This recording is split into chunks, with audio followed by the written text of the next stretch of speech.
साथियों, मैं आज आपके सामने एक ऐसे इंसान की कहानी बताने जा रहा हूं, जिसने कि मध्य प्रदेश में चल रहे भ्रष्टाचार को दुनिया के सामने लेके आया और दोस्तों इसको इतने ऊपर तक ले गया कि इसमें 500 लोगों को जेल तक जाना पड़ा और केवल 5 एफआईआर दर्ज होने पर ही 500 लोगों को जेल की हवा खानी पड़ी। दोस्तों, ये मामला इतना आसान नहीं था।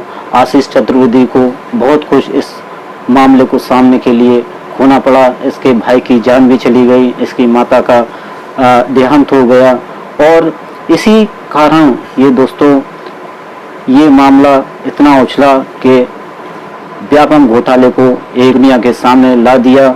व्यापम घोटाला मामला ये था कि जो लोग पढ़ते भी नहीं हैं और ना ही एग्ज़ाम देते हैं, रिटन एग्ज़ाम देते हैं, इंट्रेंस एग्ज़ाम देते हैं, वो लोग डायरेक्ट एमबीबीएस करके अच्छे डॉक्टर बन जाते हैं।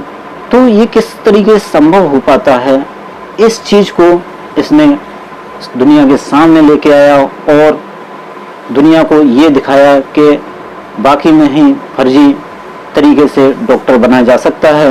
दोस्तों, कहानी ऐसे स्टार्ट होती है कि ये अपनी माँ का इलाज कराने के लिए, जो कि कैंसर से पीड़ित थी, उनका इलाज कराने के लिए हॉस्पिटल में जाता है और वहाँ पे ये देखता है कि वहाँ कुछ लोग इस तरीके की बातें कर रहे होते हैं कि फर्जी डिग्रियाँ ले लेके ये लोग आए हैं और ना तो इनसे इलाज हो पाता है ढंग से और ना ही ये उनकी परेशानियों को समझ पाते हैं।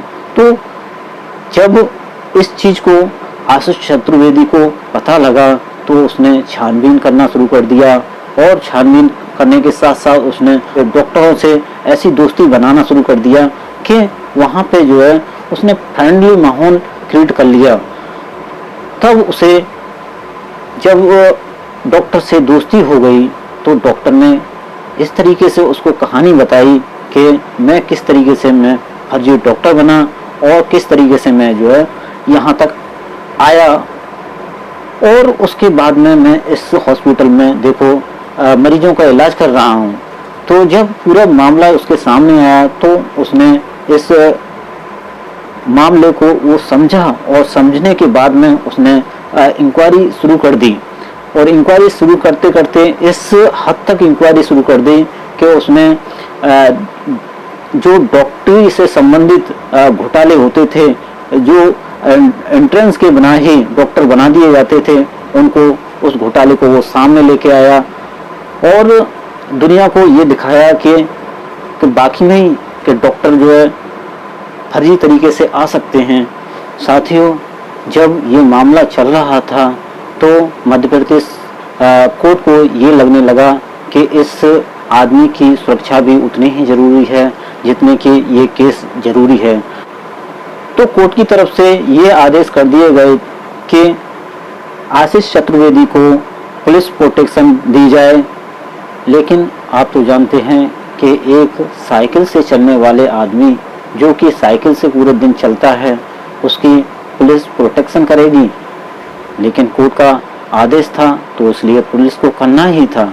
इसमें पुलिस के द्वारा काफ़ी इसको परेशान किया जाता था और अलग अलग तरीके से कोर्ट के सामने इसको पेश किया जाता था कि इस आदमी की सुरक्षा हम नहीं कर पाएंगे, कि ये कभी गायब हो जाता है, कभी ये बिना बताए ही चला जाता है हमको, तो और इसके साथ ये आदमी साइकिल से चलता है, हम इसकी सुरक्षा कैसे कर पाएंगे।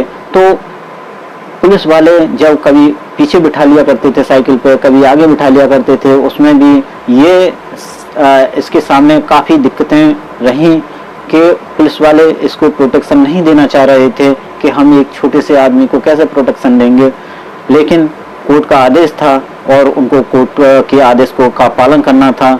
लेकिन कोर्ट में भी उन लोगों ने, पुलिस वालों ने ये दिखाया कि ये आदमी सिक्योरिटी के लायक नहीं है, क्योंकि ये आदमी बिना बताए गायब हो जाता है।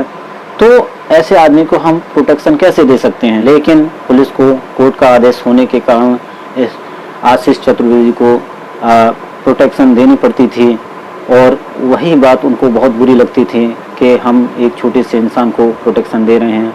साथियों इसको अलग अलग तरीके से परेशान किया जाता था। जब ये मामला चल रहा था कई बार इसको पीटा गया, इसको गाड़ी से उतरते थे बदमाश और इसको पीट के चले जाते थे, कैसे भी ये इस केस से हट जाए, लेकिन इसने हार नहीं मानी और ऐसा ये आगे इस तरीके से बढ़ता गया। और इसने देखिए इसके साथ में ये अकेला नहीं था, इसके साथ दो इसके दोस्त और थे जो कि इसका काफ़ी मदद किए इस मामले को सामने लाने में। और उन्होंने दोस्त ना कहें तो इसका मतलब जानने वाले थे जो कि काफ़ी जानकारियां वो भी जुटाते थे और ये भी जुटाता था। तो पुलिस केवल इस पर ये नज़र रखती थी कि ये कहीं किसी इंसान से मिल तो नहीं रहा है जिससे कि ये और ज़्यादा सूचनाएं एकत्रित कर सके। मामला कोई छोटा नहीं था, मामला बहुत बड़ा था, बहुत लोगों से जुड़ा हुआ था और काफ़ी इसमें चेहरे सामने आने वाले थे, इसलिए लगातार इसको धमकियां दी जाती थीं। और इसके भाई का सड़क दुर्घटना में एक्सीडेंट करवा दिया गया और उसको मार दिया गया। तो यहाँ पे देखिए इसने बहुत कुछ खोया अपने इस प्रयास को आगे बढ़ाए रखने के लिए, और जहाँ तक कि इसको सफलता भी मिली।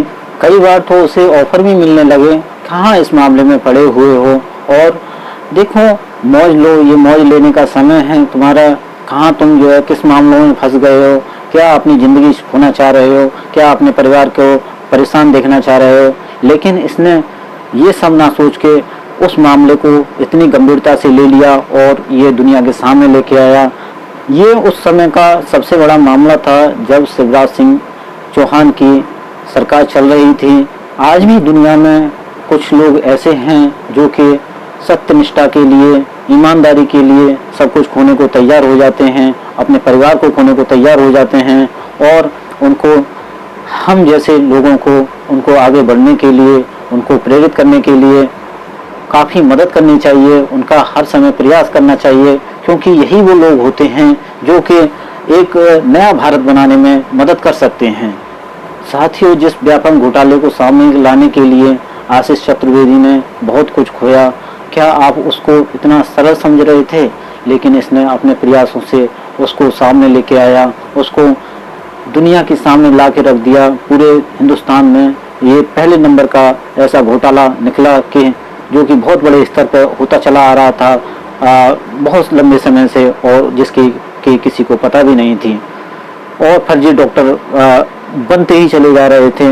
उस फर्जी प्रक्रिया को किस तरीके से इसने लगाम लगाने की कोशिश करी, लेकिन आज भी इस तरीके के फर्जी मामले न जाने कितने हो रहे होंगे जिसको कि अभी रोकना बाकी है।